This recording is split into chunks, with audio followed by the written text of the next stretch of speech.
नमस्कार नमस्कार नमस्कार। हमारे कुछ इंडिया पाकिस्तान वॉर को लेके आपसे सवाल हैं। जी नमस्कार, पूछिए क्या सवाल है। शुरू किया जाए जी। How many major wars have been fought between India Pakistan?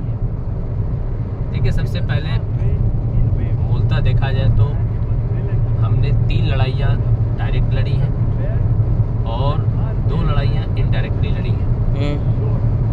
एक हमने लड़ी थी 48 में, दूसरी लड़ी थी 65 में, तीसरी लड़ी थी 71 में, चौथी हमने लड़ी कारगिल, पर वो अपने देश के अंदर लड़ा था। और 5वां देखा जाए तो अभी हमने जो लड़ी है ये भी हमने अपने देश के अंदर से ही पाकिस्तान के विरुद्ध लड़ा है। भारत सरकार अभी भी इसको युद्ध कहने को तैयार नहीं है। ये हम पाकिस्तान के विरुद्ध नहीं, हम आतंकिस्तान के विरुद्ध, आतंक के अगेंस्ट, टेररिज्म के अगेंस्ट ये लड़ाई लड़ रहे हैं। और यही लड़ाई हमने कारगिल वाली भी आतंकवाद के खिलाफ ही लड़ी थी। अच्छा, सरकार तो कह रही है कि आतंकवाद के खिलाफ लड़ रहे हैं। आपको क्या लगता है, पाकिस्तान को के खिलाफ लड़ रहे हैं कि आतंकवाद खत्म करना चाहते हैं? वैसे देखा जाए तो आतंकवाद के खिलाफ लड़ रहे हैं, लेकिन पाकिस्तान आतंकवाद का ही सिनोनिम है। आप ये कह सकते हैं कि ये शब्द का जन्म भी पाकिस्तान के जन्म के साथ ही हुआ था। तो आप आतंक के विरुद्ध लड़े, पाकिस्तान के विरुद्ध लड़े, दोनों एक ही चीज है, अंतर कुछ नहीं है। पाकिस्तान ही आतंकवाद है और आतंकवाद ही पाकिस्तान है। अच्छा, और आपको क्या लगता है कि ये लड़ाई का सबसे बड़ा कारण क्या था सिवाय टेररिज्म के? देखिए, जितने लोग होंगे उतने विचार प्रकट होते हैं, उतने विचार आते हैं। इसको देखा जाए तो बहुत सारी चीजें इसके पीछे जिम्मेदार हो सकती हैं। एक है भारत की इकोनॉमी जिस तेजी से आगे बढ़ रही है और दुनिया के दूसरे देशों की इकोनॉमी कहीं ना कहीं या तो स्टेगनेंट हो गई है, या तो रुकी हुई है, या तो आगे नहीं बढ़ रही है। आप देख सकते हैं कि अभी अमेरिका ने टैरिफ वॉर शुरू किया, क्योंकि उनकी इकोनॉमी भी कहीं ना कहीं एक जगह पे आकर के रुक सी गई है। चीन के साथ भी लगभग वही दशा है, यूरोप की भी लगभग वही हालत है। भारत की इकोनॉमी तेजी से आगे बढ़ रही है। हम सब जानते हैं कि व्यक्ति स्वयं मेहनत करे ना करे, ग्रो करे ना करे, पर यदि कोई पड़ोसी ग्रोथ करता है, कोई रिश्तेदार ग्रोथ करता है, कोई तीसरा ग्रोथ करता है, तो जलन अवश्य होती है। और कहीं ना कहीं इस संघर्ष में भारत को लाने के पीछे का सबसे बड़ा जिम्मेदार कोई है तो ये भावना कि भारत कहीं गलती से भी नंबर 2, नंबर 3 इकोनॉमी न बन जाए। और हमें उस इकोनॉमी को बनने से रोकने के लिए कहीं ना कहीं ये लड़ाई करने की कोशिश की गई है। पर इंटरेस्टिंग पार्ट ये है कि भारत ने हमेशा ही ऐसे सिचुएशंस का खूब बढ़िया, कहते हैं आपदा में अवसर। जब कोरोना काल आया तो दुनिया को लगा कि कोरोना जब भारत जब पहुंचेगा तो करोड़ों करोड़ों लोग मार दिए जाएंगे, और उनको ये पता नहीं था कि उसी कोरोना काल में हमारी अपनी फार्मा, लाइफ साइंसेस और रिसर्च यूनिट्स, इसको हम लोगों ने इतना स्ट्रेंथन कर लिया, इतना स्ट्रेंथन कर लिया कि अब बात न करें। हमारे पास इंफ्रास्ट्रक्चर था, रिसोर्सेज थे, इंडस्ट्रीज थी, लेकिन कहीं ना कहीं वो मौका मिला कि विश्व स्तर पर हम जाए। जो अमेरिका अपने आप को सुपर पावर कहता है, वो अमेरिका भी भारतवर्ष से दवाइयाँ मांग रहा था। हमने अमेरिका से दवा नहीं मांगी थी, वो हमसे दवा मांग रहा था। दुनिया को हमने वैक्सीन बांटा, हमने किसी से वैक्सीन नहीं लिया। तो कहीं ना कहीं एक आपदा में अवसर था हमारी फार्मा इंडस्ट्रीज के लिए, लाइफ साइंसेस इंडस्ट्रीज के लिए। और जो भी स्टूडेंट्स इस समय स्कूल्स में हैं, उनको मैं बताऊं, कोरोना में जान माल की हानि अवश्य हुई, इस बात को मैं स्वीकार करता हूं, लेकिन करियर अपॉर्चुनिटीज इतनी खुली लाइफ साइंसेस, पैरामेडिकल फील्ड में कि आप कल्पना नहीं कर सकते। उसी तरह से इस संघर्ष ने, हमने 27 लोगों को गंवाया पहलगाम में, उस बाद बहुत सारे बहादुर लोगों को हमने पाकिस्तान के हमलों में गंवाया। इस बात का हमें बेहद दुख है और इस बात पे नाराजगी और गुस्सा भी है कि किसी देश के अंदर अगर कोई व्यक्ति पर्यटन स्थलों पर घूमने जाता है तो उसको चुन चुन कर गोली मारना, इससे बड़ा अपराध जगत में नहीं हो सकता, क्योंकि ये टूरिज्म इंडस्ट्री को बहुत बड़े लेवल पे इम्पैक्ट करने की कोशिश थी। हम जानते हैं कि दुनिया में सबसे तेजी से टूरिज्म में अगर कोई देश ग्रो कर रहा है तो भारतवर्ष है। पिछले साल लगभग 22% के ग्रोथ के साथ भारत ने टूरिज्म में ग्रोथ किया है, जबकि ग्लोबल एवरेज 8% का है। विद्यार्थियों को आपको बताना चाहता हूँ, टूरिज्म से जुड़े हुए जितने भी फील्ड हैं वो सारे आने वाले समय में भारतवर्ष में सबसे ज्यादा करियर अपॉर्चुनिटीज देंगे। चाहे वो धार्मिक स्थलों का टूरिज्म हो, चाहे प्राकृतिक स्थलों का टूरिज्म हो, चाहे ऐतिहासिक जगहों का टूरिज्म हो, चाहे वो होटल इंडस्ट्री हो, चाहे वो इंडस्ट्री और चाहे हॉस्पिटलिटी टूरिज्म हो, चाहे hospital that is health care tourism हो। अब पाएंगे जब भारतवर्ष ने कहा कि पाकिस्तान के नागरिक भारत छोड़ दें, उसमें आपने देखा होगा सैकड़ों की संख्या में ऐसे पाकिस्तानी पाए गए जो भारत में दवा कराने आए थे। तो भारत में ही क्यों आए थे, जबकि वो तो भारत को शत्रु राष्ट्र मानते हैं, क्योंकि उनको मालूम है कि उनके पास में जो दूसरे देश हैं, अफगानिस्तान हो चाहे ईरान हो, उनके यहाँ मेडिकेशन कराना कितना फेवरेबल है उनसे बेहतर कौन जानता है। भारत हमेशा से हेल्थ केयर के लिए बड़ा फेवरेबल देश रहा है। दूसरा, यूरोप और अमेरिकन अलाइड फूड जो नेशंस है वहां पर भी दवा कराना बड़ा कॉस्टली अफेयर है। ऐसे में भारत में खूब सारी अपॉर्चुनिटी हेल्थ केयर की खुली है। साथियों, मैं अगली चीज आपको बताना चाहता हूं, इस लड़ाई के पीछे का कारण अनेकों चीजें हो सकती हैं, लेकिन हम इसको फायदे में कन्वर्ट कर रहे हैं और मुझे विश्वास है कि और ज्यादा हम फायदे पाएंगे। आप पूछिए, मैं धीरे धीरे करके आपको बताऊंगा। तो आपका अगला सवाल ये है कि हमने इस सीज फायर से, इंडिया पाकिस्तान के बीच के सीज फायर से क्या खोया क्या पाया? सबसे पहले तो आपने बहुत अच्छा सवाल पूछा। सीज फायर, आपने ये नहीं बोला कि युद्ध की समाप्ति, क्योंकि सोशल मीडिया पे और बहुत सारे यूट्यूब चैनल्स पे चल रहा है कि हमने युद्ध विराम किया है। एक सीज फायर है, युद्ध शुरू ही नहीं हुआ था। न भारत ने युद्ध डिक्लेयर किया था, न पाकिस्तान ने। इस सीज फायर में आप पाएंगे कि भारत सरकार ने जो कहा वो ये कहा है कि हम टेम्पररली 2 दिन पाकिस्तान को वेट एंड वॉच सिचुएशन में रखते हैं। हम थोड़ा सा सरकारी मुद्दों से हट करके विद्यार्थियों के मुद्दे पर आते हैं। हमने क्या खोया, हमने क्या पाया? साथियों, सबसे पहली चीज, हमने 27 लोगों को पहलगाम में गंवाया। हमने अनेकों सैनिक गंवाए पाकिस्तान के हमलों में, बहुत सारे नागरिक गंवाए। इस बात का हमें बड़ा दुख है, लेकिन हमने क्या पाया? हमने तीसरी इकोनॉमी की तरफ आगे बढ़ने की दिशा में कदम बढ़ाया है। कईयों को लग रहा है और कई देशों को ऐसा लगा था भारत पाकिस्तान को लड़ाई में खींचेंगे तो भारत इकोनॉमिकली टूट जाएगा, पर शायद उनको मालूम नहीं कि हम हमेशा आपदा में ही अवसर ढूंढते रहे हैं। आपदा में अवसर हम ढूंढ निकालते हैं। हमने कोरोना काल में दुनिया को बताया, जब दुनिया को लगा था करोड़ों लोग यहाँ मारे जाएंगे, हमने उनको बताया ना बाबा ना। हमने life sciences, pharmaceuticals, vaccine, research, हर एक सेगमेंट में जो ग्रोथ किया है कल्पनाओं से परे है। और कंप्यूटर आईटी फील्ड में उसमें तो हमने अभूतपूर्व बदलाव लेके आए। फूड इंडस्ट्री, हॉस्पिटलिटी में बड़े बदलाव लेकर के आए। हमारे डे टू डे लाइफस्टाइल में बड़े बदलाव लेकर के आए। हमारे संबंधों में बड़े बदलाव आए। कुल मिला जुला करके कोरोना हमें बहुत कुछ दे कर गया, डेफिनेटली बहुत सारे लोगों को लेकर के भी गया, इस बात का कष्ट है। उसी तरह से ये जो संघर्ष हुआ, इस संघर्ष में हमने क्या क्या पाया? हमने पानी पाया। सिंध समझौता हमने कहा कि हम नहीं मानेंगे।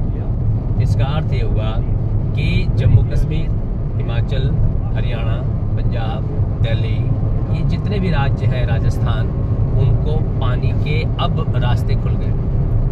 आपका प्रश्न होगा कि ऐसे कैसे हो सकता है? नहरें बनाएंगे, अब हम नहरें बनाएंगे, हम टनल्स बनाएंगे, हम उन पानी को डाइवर्ट करेंगे। आप गुजरात में देखिए, हमने नर्मदा का पानी सौराष्ट्र में पहुंचाया, कच्छ भुज जैसे रेगिस्तान में पहुंचाया, और वहां पानी से आज कृषि, एग्रीकल्चर को एक नए मुकाम पर लेकर के गए। तो सिंध के पानी को, व्यास के पानी को हम, चिनाब के पानी को हम उत्तर भारत के अलग अलग राज्यों को पहुंचाएंगे, एग्रीकल्चर सेक्टर को नए शिखर पर लेकर के जाएंगे। जो भी स्टूडेंट्स सिविल इंजीनियरिंग कर रहे हैं, एग्रीकल्चर में पढ़ाई करके अपना करियर बनाना चाहते हैं, फिशरीज साइंस में करियर बनाना चाहते हैं, वाटर मैनेजमेंट में है, सोशल साइंस में है, सोशल वर्क में है, इस तरह के फील्ड में जो रूरल स्टडी में है, इन स्टूडेंट्स के लिए खूब अपॉर्चुनिटीज ओपन होने जा रही है। क्योंकि जब ये टनल्स बनेंगे, ये कैनाल्स बनेंगे, तो इस तरह के प्रोफेशनल्स की भी आवश्यकता पड़ेगी। साथियों, उसके बाद हमने दूसरी चीज देखी कि हमने साइबर अटैक झेला। पाकिस्तान ने साइबर अटैक किया और उसने कोशिश की कि भारत की इलेक्ट्रिसिटी ग्रिड को कैसे बंद कर दिया जाए, भारत के वेबसाइट्स को कैसे हैक कर लिया जाए, किस तरह से हमारे फाइनेंशियल इंस्टीट्यूशंस को नुकसान पहुंचाया जाए, डिफेंस इंस्टीट्यूशंस को नुकसान पहुंचाया जाए। हमने साइबर के अटैक को भी विफल किया। मतलब जो स्टूडेंट्स कंप्यूटर साइंसेस में हैं, खास करके साइबर सिक्योरिटी की फील्ड में पढ़ाई कर रहे हैं, उन लोगों के लिए अपॉर्चुनिटी और स्ट्रेंथन होगी, क्योंकि सरकार चाहेगी कि इस तरह के प्रोफेशनल्स को अब गवर्नमेंट सिस्टम में और ज़्यादा प्रमोट करा जाए। इसके अलावा जो तीसरा चीज़ हमने देखा, और वो था बहुत इंटरेस्टिंग फैक्ट आपके सामने मैं रखने जा रहा हूँ, कि जब हमने 9 ठिकानों पे हमले किए, तो ठिकाने आइडेंटिफाई कैसे हुए? कहीं ना कहीं उसमें सैटेलाइट्स की मदद हमने ली होगी, कहीं ना कहीं हमने उस जगहों को आइडेंटिफाई करने के लिए हमने अपने एजेंसी जो सारा सीक्रेट इंफॉर्मेशन कलेक्ट करती हैं, उनकी मदद ली होगी। तो ऐसे अलग अलग ऑर्गेनाइजेशंस की मदद से डेटा कलेक्ट करके हमने उन स्पॉट्स को आइडेंटिफाई किया। मतलब स्पेस साइंस करियर है, और इसमें करियर और बढ़ेगा। जो लोग भी डिफेंस सर्विसेज में आके रॉ जैसी संस्था में काम करना चाहते हैं, उनके लिए भी संभावनाएं और प्रबल होंगी। इस लड़ाई के तुरंत बाद हमने पाया, इस अटैक में हमने पाया कि हमने अपने फाइटर राफेल से ये हमले किए। तो राफेल उड़ा कौन रहा था? पायलट्स। आने वाले समय में भारत को और ज़्यादा फाइटर पायलट्स की आवश्यकता पड़ रही है। साथियों, यहाँ तक बात अभी तक बड़ी कॉमन थी। अब इसके बाद सुनिएगा, जो ही हमने हमले किए, तुरंत ड्रोन से हमले शुरू हुए। उन ड्रोन्स को हमने चुन चुन करके मार गिराया, बैलिस्टिक को हमने मार गिराया। इसका अर्थ क्या हुआ? हमारा सुदर्शन चक्र, उस सुदर्शन चक्र बनाने में, उसको आने वाले समय में और ज़्यादा अपग्रेड करने में और ज़्यादा मैन पावर चाहिए होगा, क्योंकि दुनिया के वो सारे देश जिनको भी चाइना से खतरा है वो सभी सुदर्शन चक्र खरीदेंगे, और हम एक एक सुदर्शन चक्र बेचकर भारत के हर एक राज्य की इकोनॉमी जितनी समय है, उस इकोनॉमी को डबल या ट्रिपल कर पाएंगे। ये कहीं न कहीं आपदा में अवसर है। हमारी आकाश, हमारा पिनाका, हमारे जितने भी वेपन्स उपयोग हुए हैं, और ब्रह्मोस जैसा जिसका तो हमने भी उपयोग किया ही नहीं है, सूर्या जिसका भी हमने उपयोग किया नहीं है, अग्नि जिसका उपयोग हमने किया ही नहीं है, वो तो अभी पेंडिंग में है। मतलब अब भारत सही अर्थ में दुनिया में वेपन मार्केट में अपना पांव आगे बढ़ा चुका है। अब जो हम इस फील्ड में मार्केट क्रिएट करेंगे, शायद अमेरिका, रसिया, फ्रांस के बाद शायद ब्रिटेन को भी मैं काउंट कर लूँ, तो भारत अब उस रेस में, उस लीग में पहुंच जाएगा, हथियार बनाने और बेचने की लीग में। इसका अर्थ ये हुआ कि अभी L&T बना रही है, टाटा बना रहा है, अनेकों हमारी प्राइवेट इंडस्ट्रीज इस तरह के वेपन मैन्युफैक्चरिंग में है, इनको और ज़्यादा अपने एक्सपांसन करने होंगे। ऐसे में जो students mechanical, electrical, electronics and communication, material science, chemical engineering, computer field, मतलब ये एक एक स्पेसिफिक फील्ड अब आने वाले समय में भारत के अंदर और विदेशों में भी भारत के विद्यार्थियों की डिमांड बड़ी तेजी से आगे बढ़ेगी। पर आपने इसमें एक चीज और देखी होगी, the role of the foreign ministry of India. जिस तरह से भारत के डिप्लोमैट्स ने पूरी दुनिया को मैनेज किया है, इसका अर्थ ये हुआ कि जो स्टूडेंट्स भारतवर्ष के डिप्लोमेसी में करियर बनाना चाहते हैं, पॉलिटिकल साइंस पढ़ करके, चाहे इस तरह के फील्ड में स्टडी करके, आने वाले समय में दुनिया में डिप्लोमेसी के फील्ड में भारत का अपना लोहा मनवाना, यह भी एक बहुत बड़ा करियर ऑप्शन है। साथियों, आप पूरे के पूरे संघर्ष को एक अलग नजरिए से देखो। लड़ाई सेना लड़ रही है, भारत सरकार संघर्ष कर रही है, वो अपना काम कर रहे हैं, जहां भी जरूरत पड़ेगी हम वहां कंधे से कंधा मिलाकर खड़े रहेंगे। विद्यार्थी के तौर पर, स्टूडेंट के तौर पे हमको ये देखना है कि कौन सी टेक्नोलॉजी यूज हो रही है और वो टेक्नोलॉजी आने वाले समय में कौन से मुकाम पर पहुंचेगी। उसमें अगर मुझे करियर बनाना हो तो क्या एजुकेशन लेना होगा, क्या हम पढ़ाई करें तो हम भी उसमें एक बेहतर डोमेन में, बेहतर जगह पर पहुंच पाएंगे। मुझे पूरा विश्वास है कि भारत पाकिस्तान के इस संघर्ष में, इस सीज फायर क्लोज होते होते, मुझे ऐसा लगता है कि भारत के विद्यार्थियों के लिए खूब सारी अपॉर्चुनिटी खुली है और भारत के मार्केट के लिए एक बहुत बड़ा नया मार्केट तैयार होने जा रहा है। और ये मार्केट नहीं, भारत का भविष्य होगा, क्योंकि अब बहुत जल्दी हम चीन के विरुद्ध भी अभियान छेड़ेंगे। और चीनी मटेरियल साबित हो गया कि चीन सिर्फ खिलौना बना सकता है, हथियार नहीं बना सकता। चीन खिलौना बना सकता है, हथियार नहीं बना सकता। खिलौने चीन से खरीदो, हथियार हमसे खरीदो। हम क्वालिटी, रिलायबल, ट्रस्टवर्दी और सटीक, सचोट निशाना लगाने वाले हथियार बनाते हैं, खिलौने नहीं बनाते।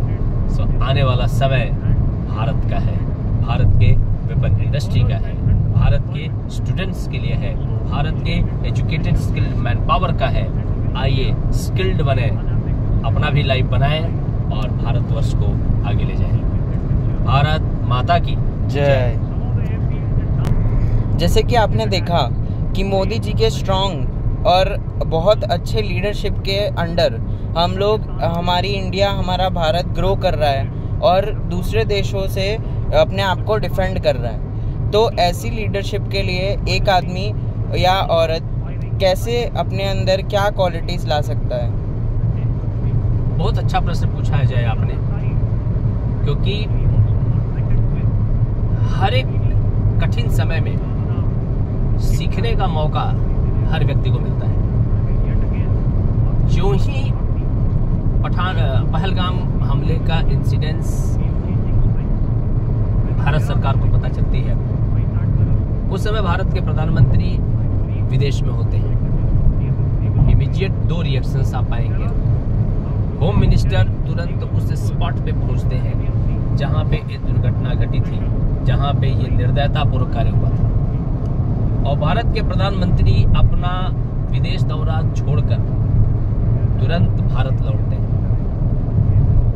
एक लीडरशिप ये है कि जहां समस्या है वहां पहुंचे, दूर से बैठ करके उसको आकलन करना, उसके बारे में सिर्फ इंफॉर्मेशन कलेक्ट करना, ये एक वीक लीडरशिप है।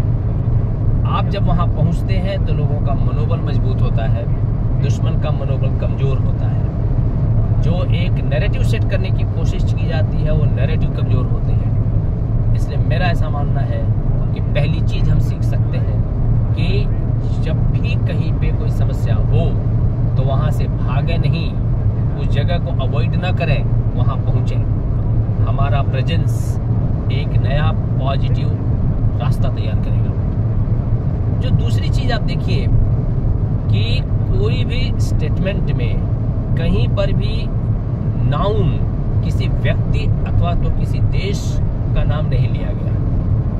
पूरे के पूरे इंसिडेंट्स में टारगेट पॉइंट था आतंक, टेररिज्म, और हमने पूरी की पूरी डे 1 से लेकर के और सीज फायर हुआ तब तक हमने एक ही बात पकड़ करके रखा और वो था आतंक के विरुद्ध युद्ध। एक युद्ध आतंक के विरुद्ध, और पूरी दुनिया को हमने मैसेज बड़ा स्ट्रांगली दिया।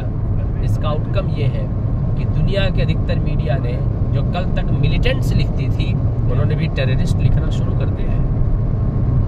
कहा जाता है कि जब एक ही बात को आप लगातार बोलें, अगर वो झूठ हो तो भी वो सत्य हो जाता है, तो ये तो फिर भी सत्य है।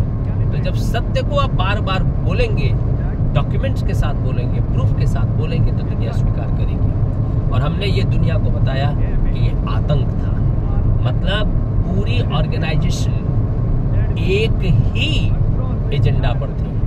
आप तीसरी चीज देखेंगे, भारतवर्ष के सबसे बड़े पॉलिटिकल पार्टी, शायद दुनिया की भी सबसे बड़ी पॉलिटिकल पार्टी है, ऐसा कहा जाता है भारतीय जनता पार्टी को, किसी भी नेता ने कहीं पर भी कोई स्टेटमेंट नहीं दिया। हर एक ऑर्गेनाइजेशन और लीडरशिप को सीखने लायक। आपके ओपिनियन अलग हो सकते हैं, लेकिन जब राष्ट्र का विषय हो तो उसमें यूनाइट होकर एक दिशा में लीडरशिप पे विश्वास करके और पूरा मैटर लीडरशिप पे छोड़ दीजिए।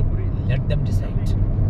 Fourth, as a nation Bharat की सारी राजनीतिक पार्टियों ने एक साथ मिलकर भारत सरकार के साथ खड़ी हो गई। यह भी एक सीखने लायक चीज है कि हमारे देश के अंदर मत अलग हो सकते हैं, मेरे विचार अलग हो सकते हैं, ओपिनियन अलग हो सकते हैं, पर जब कभी बाहरी शक्ति हमारे राष्ट्र की संप्रभुता पे हमला करे, हमारी आत्मा पे हमला करे, तो हम यूनाइट होकर के एक मुट्ठी बन जाए, एक फोर्स बन जाए।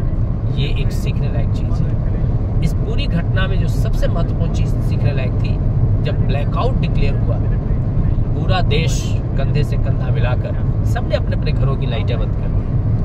बहुत सारे मेरे मित्र ऐसे हैं जिन्होंने नाइट की ट्रैवलिंग बंद कर दी ताकि हेडलाइट न जलानी पड़े। ये एक राष्ट्रीय चेतना है, एक राष्ट्र का यूनिटी का विषय है। जब हमें अपने लीडरशिप पे विश्वास होता है तो इस लेवल तक की यूनिटी तैयार होती है। और जो चीज़ सीखने लायक है, हर एक व्यक्ति अपना रोल बाखूबी कर रहा था। हर व्यक्ति लगातार अलग अलग जगह पे कम्युनिकेशन कर रहा था। दुनिया के हर एक देश को हम अपने कॉन्फिडेंस में ले रहे थे। तो चाहे हमारी डिप्लोमेसी हो, चाहे हमारे तीनों फोर्सेस हो, चाहे हमारे दूसरे जो एजेंसीज हो जो भारत सरकार के साथ मिल के काम करती हैं, सबने मिल करके यूनाइटेडली इस प्रॉब्लम का सलूशन ढूंढा। इसीलिए आने वाला समय भारत की इस पूरे के पूरे सिचुएशन को कैसे मैनेज किया गया है, ये एक स्टडी का सब्जेक्ट होगा। और दुनिया का कोई भी देश जब क्राइसिस में जाए तो उसके लिए कहीं ना कहीं ये रूल बुक बनेगा कि कैसे हर एक छोटी छोटी चीज़ों को मैनेज किया जाता है। और मुझे विश्वास है कि ये मात्र एक छोटी सी घटना नहीं थी। दुनिया के हर एक विद्यार्थी जो पॉलिटिकल साइंस पढ़ते हैं, जो आने वाले समय में राजनीति में जाना चाहते हैं, एडमिनिस्ट्रेशन में जाना चाहते हैं, लीडरशिप में जाना चाहते हैं, मैनेजमेंट करना चाहते हैं, उनके लिए ये पूरा सिचुएशन एक फुल फ्लेज स्टडी का सब्जेक्ट है। सीखने का पूरा एक ग्रंथ बनेगा। जैसा कि आप जानते हैं कि मोदी जी ने या भारत ने पाकिस्तान को बहुत सारे मौके दिए अपनी गलती सुधारने के लिए। तो आपको क्या लगता है कि हमको अपने जो भी हमारे दोस्त या कोई भी हमारा करीबी होता है, वो अगर गलती करे तो उसे मौका देना चाहिए? देखिए, ये एक व्यक्ति का विषय नहीं है, ये एक बहुत ही दुनिया में कई सौ देश हैं। आप अचानक लड़ाई में नहीं उतर सकते। लड़ाई में उतरने से पहले युद्ध कभी किसी चीज़ का सल्यूशन नहीं है। हमारे देश में गौतम बुद्ध का भी जन्म हुआ है, भगवान राम का जन्म हुआ है, यह देश भगवान कृष्ण की भूमि है। आप देखिएगा भगवान कृष्ण भी अंत तक, महाभारत के अंत तक समझौते का प्रयत्न करते रहे। भगवान राम भी लंका में अंत तक समझौते का प्रयत्न करते रहे।